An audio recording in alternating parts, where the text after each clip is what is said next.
대입을 앞둔 고3 청소년 10명 중 2명이 음주 경험이 있는 것으로 나타났습니다. 청소년 음주율은 점차 낮아지고 있지만 연령이 높을수록 음주율은 높다는 연구 결과가 나왔습니다. 특히 코로나19로 인해 실내에 머무는 시간이 늘어나면서 덩달아 스마트폰과 게임 등과 같은 미디어 중독도 늘고 있습니다. 청소년들의 중독 문제, 앵커 리포트로 전해드립니다.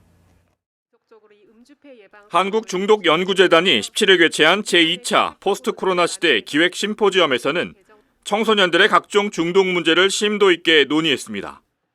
전국 청소년의 음주 흡연 및 정신건강 실태를 발표한 한국건강증진개발원 나세현 팀장에 따르면 우리나라 고3 학생의 약 19.3%가 음주를 경험했습니다.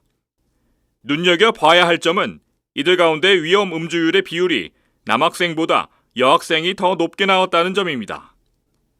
질병관리청은 남성 기준으로 한 번의 술자리에 맥주 5캔, 여성은 3캔 정도를 주 2회 이상 마시는 사람을 고위험 음주군으로 분류합니다.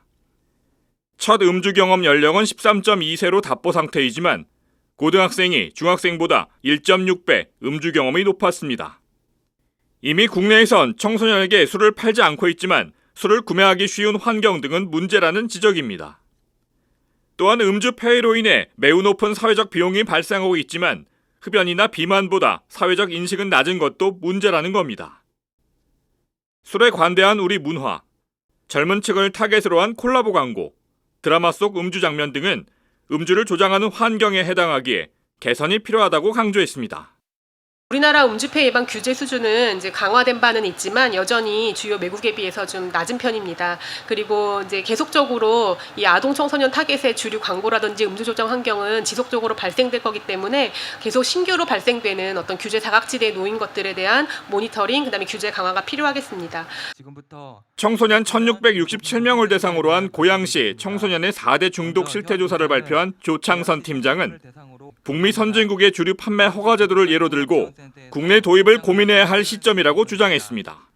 미국에서는 술을 판매하는 것과 시간을 라이센스를 엄격하게 제한하고 있으며 캐나다에서도 주류 판매 자격증을 소지하여야만 주류 관련 직업군에 종사할 수 있다고 합니다.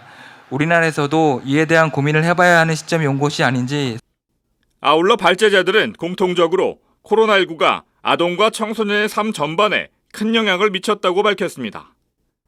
알코올뿐 아니라 디지털 미디어 사용의 증가, 도박, 흡연, 약물 등 여러 요인들에 청소년이 노출돼 있다고 우려했습니다.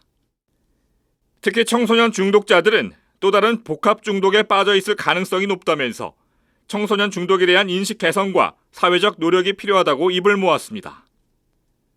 은성재 신부는 토론에서 청소년은 교회 공동체 구성원이 함께 걸어가야 할 존재라며 교회가 문을 열고 부모와의 협조, 상담, 봉사, 치유 등에 함께 힘을 모아야 한다고 제안했습니다.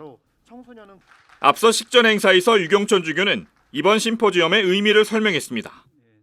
코로나 상황이 바꿔버린 여러 사회 문제들 앞에서 우리 가족과 또 사회의 미래 세대인 청소년 그리고 청년들이 각자의 건강과 행복을 어떻게 유지하고 지켜 나가야 할 것인가, 또 그렇게 할 수 있도록 우리가 어떻게 도울 것인가 하는 그런 물음에 대해서 각계의 여러 전문가 선생님들의 고견을 우리가 함께 듣고 또 나누면서 새로운 어떤 대안을 좀 짚어볼 수 있는 그런 소중한 자리라고 생각합니다. 지금까지 앵커 리포트였습니다.